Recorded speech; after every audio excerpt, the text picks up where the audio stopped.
Welcome everybody to Man Bites Film. My name is Lewis, and this week we are actually going to be doing a special presentation of Dune.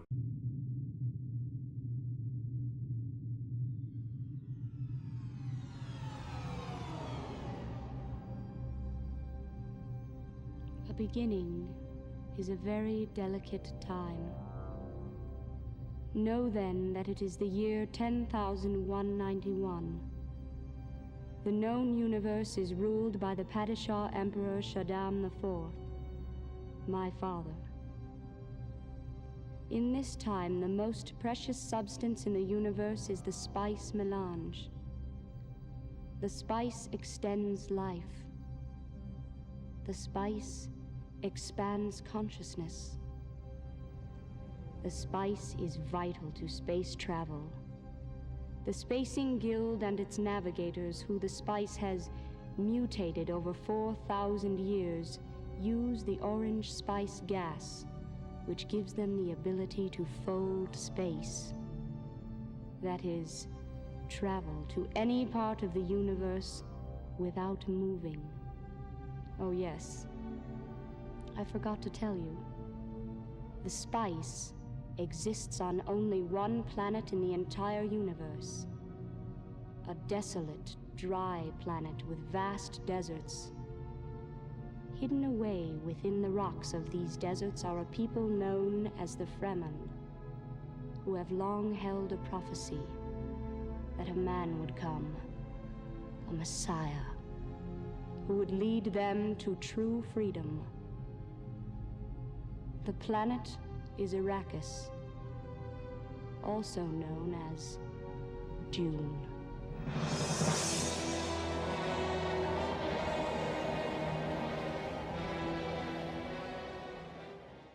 Let's go from the beginning. Dune is the story of the actual... Alright, well, Dune is a whole series of books, but Dune, the first book of Dune, is what we're going to be discussing here. And this book basically revolves around the House Harkonnen and House Atreides feuding against each other since the beginning of time. This whole, basically, the Dune is basically a massive kingdom, if you may. Imagine Game of Thrones, but instead of each kingdom being a separate, on the same continent, imagine them in space being different planets. It's basically the closest concept. And each of these kingdoms are controlled by a family. The House Atreides, House Harkonnen, etc., etc., etc. And there is a big emperor. The emperor, just like Star Wars, there's an emperor that's in charge of the whole all the kingdoms put together. And this is the Padishah Emperor. And he has his own little thing, all that stuff. He has his own spaceship, own little world, basically, that he does. And he's his own family. And the emperor obviously controls all the different houses. Each house is a family, and currently the biggest feud is the House Harkonnen, which is basically these deranged, fucking crazy, really sadistic people. And they basically are the rebels. They are the outsiders of the kingdom, and they came in just out of the fringe, basically, and made their empire by conquering others and destroying and pillaging and such. And the House Atreides is the royalty family. They're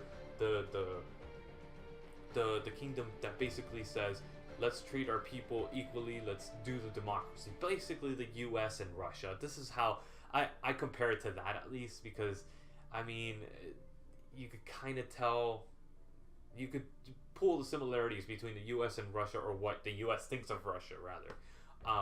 So basically, yeah, the House Atreides is assigned by the Emperor to take over one planet.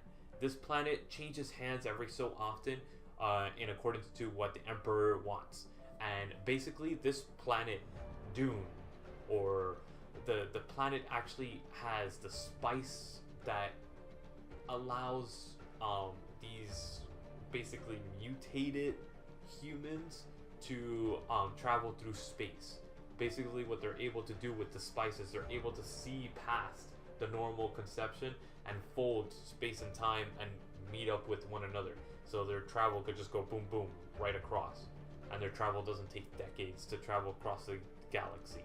So this spice allows for that travel to happen. The spice is only found on one planet though, and that is Dune.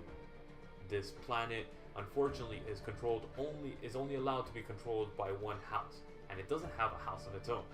So the Emperor assigns the House Atreides to take over the reign of being the harbinger of Dune, and the House Harkonnen didn't take very lightly to that, but it's actually a plot. It's a very Shakespearean plot to take down Atreides, which has become bigger than the Emperor himself. So the Emperor says, you know what, I can't allow that because then he's going to take my spot and I'm going to be stuck, there's going to be a coup.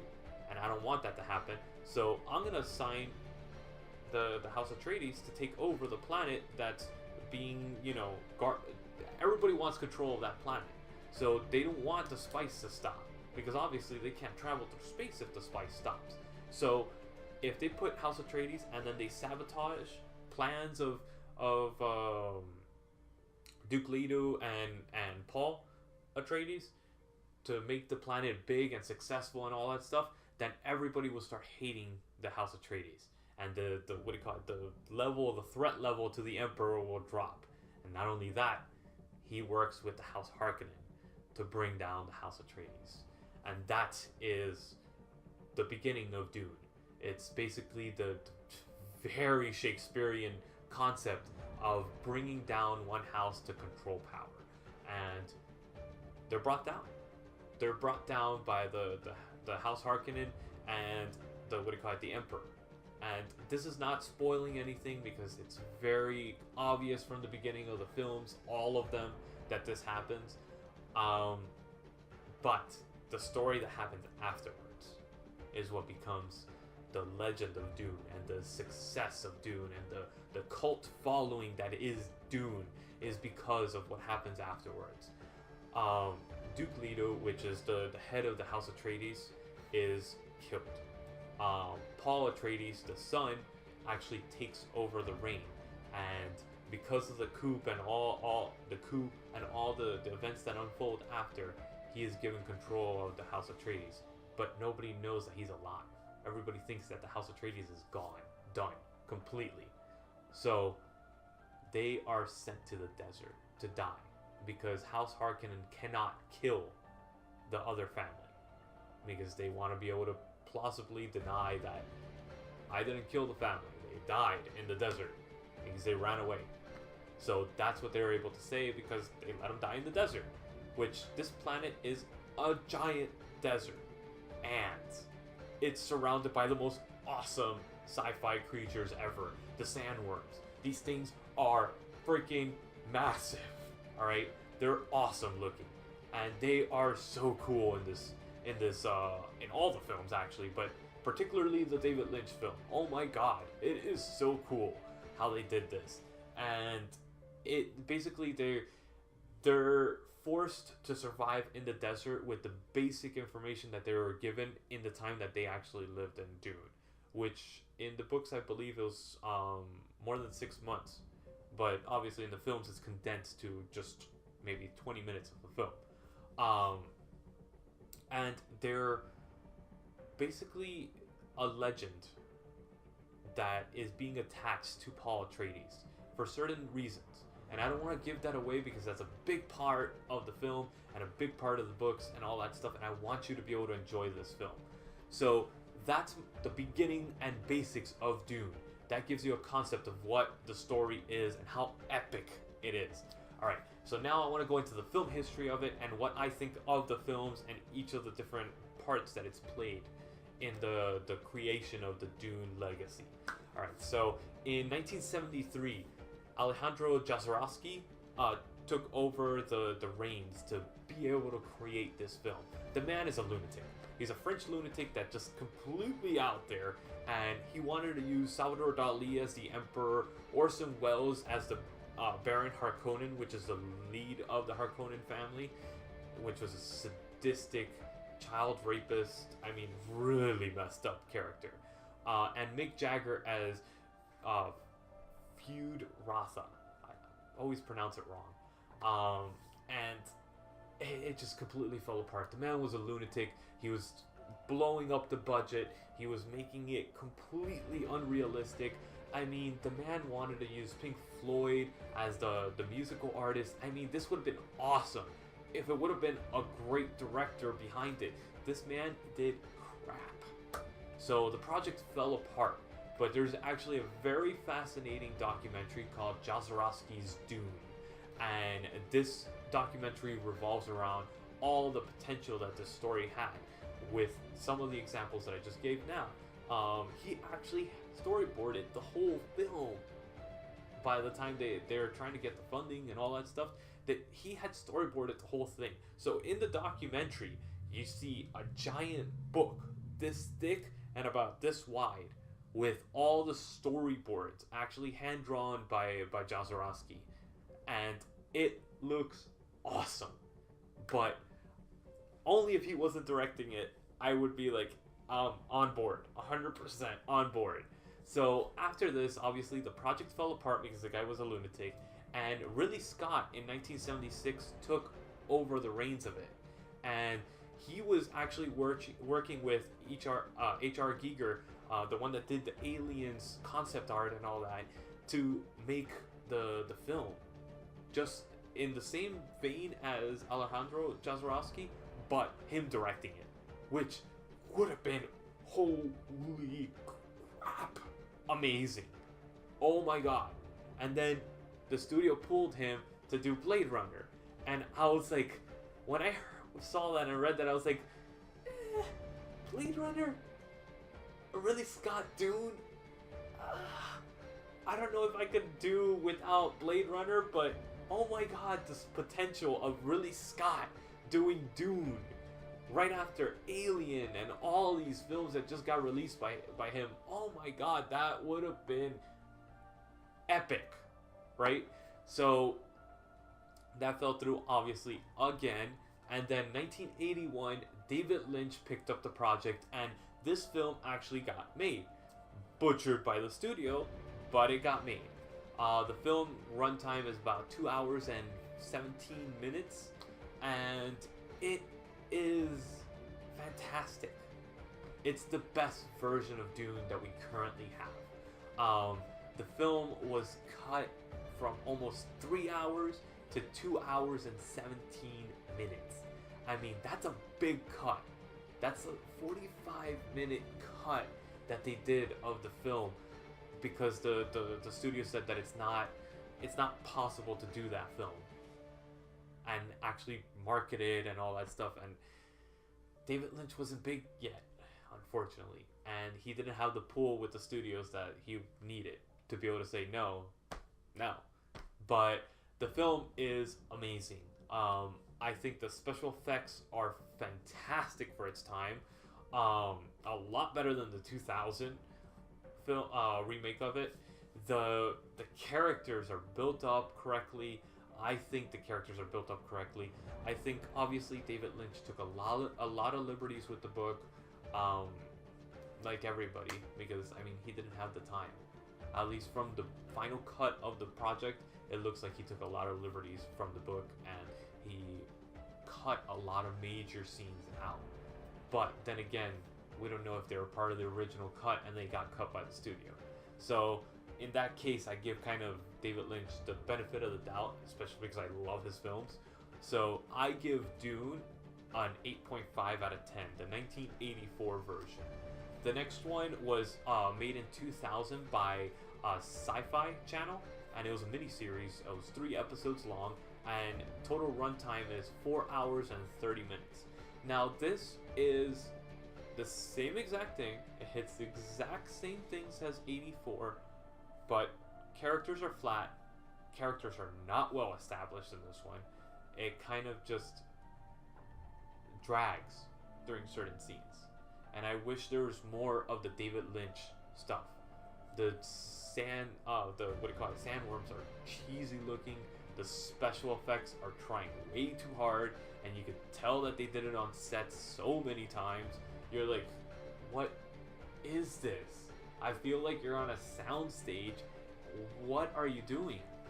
Why is this so cheap looking? I mean, come on, put some budget into it if you're gonna make this film. So yeah, that completely, like, it's 4 hours and 30 minutes of a great story, but it falls flat. I give this one a 6 out of 10. It's worth the time, but Dune, a condensed version of 2 hours and 17 minutes, is a lot better. And you get the exact same story. Exactly the same story. So I really liked the David Lynch one out of all the ones that have been or potentially been made.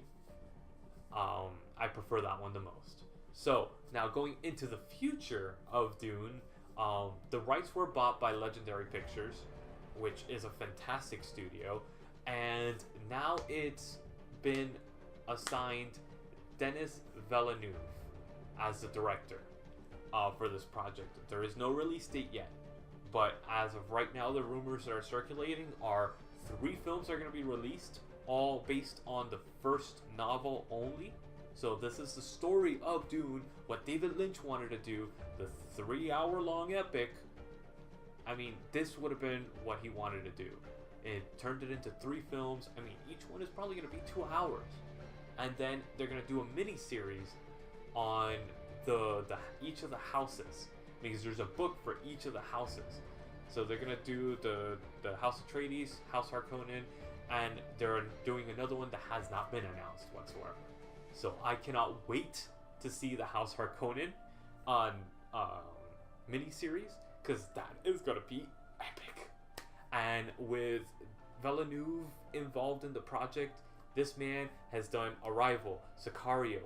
These films are fantastic, and they grab both elements that Dune needs. Sicario has that character analysis, that very high-end drama, and Arrival has that sci-fi approach that we need.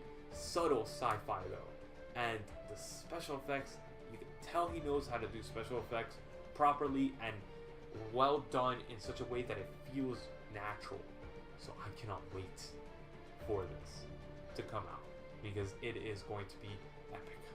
And you better believe I'll keep you in tune to that, because I love the story of Dune, and I really appreciate the films that have been released with the story.